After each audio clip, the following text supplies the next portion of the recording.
নবী আমার মদিনার মসজিদে নববীতে বসে রয়েছে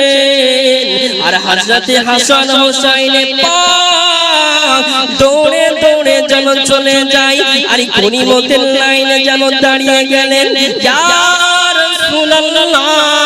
ইয়া হাবিবাল্লাহ নবীজি জানো ওই সমাধি হযরতে হাসান পাক হযরতে হুসাইন পাককে দেখে নাই নবীজি গুটি গুটি গুটি গুটি পায়ে ওই সমাধি যেন চলে আসিলেন ও নানু ভাই হাসান ও নানু ভাই হোসাইন আপনারা লাইনে থাকিবেন না ও নানু ভাই হাসান আপনি লাইন থেকে বেরিয়ে পড়ুন ওই সমাধি নবী বলেছিলেন ও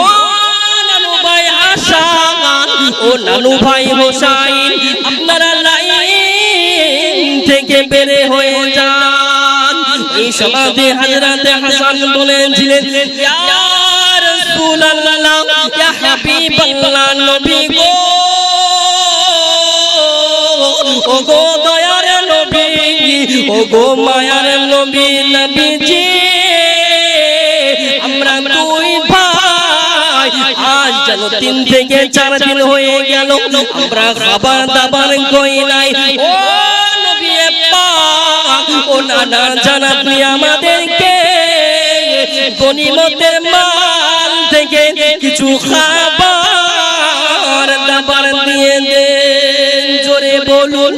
আর একটু মোহাব্বতে হবে না সমাধি নবী বলেছিলেন ও ভাই হাসান ও ভাই হোসাইন আমি নবী জানিয়ে দিলাম আমি তোমাদের জন্য বাড়ি চলে যাও আমি তোমাদের জন্য খাবার নিয়ে আসিব তবে আমি গনিমতের মাল তোমাদেরকে আমি দিতে পারবো না কেন দিতে পারবেন না নানু জান ও ভাই হাসান ও ভাই হোসাইন শুনে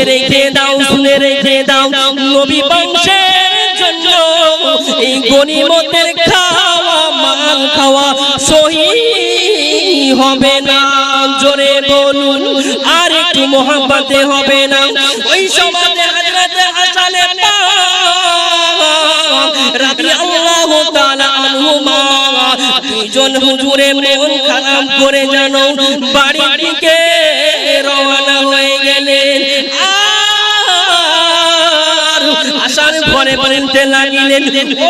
মা জননী ও মা জননী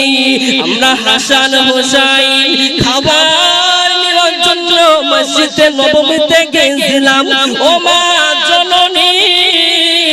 আপনার আব্বা আমাদেরকে খাবার দিল না ও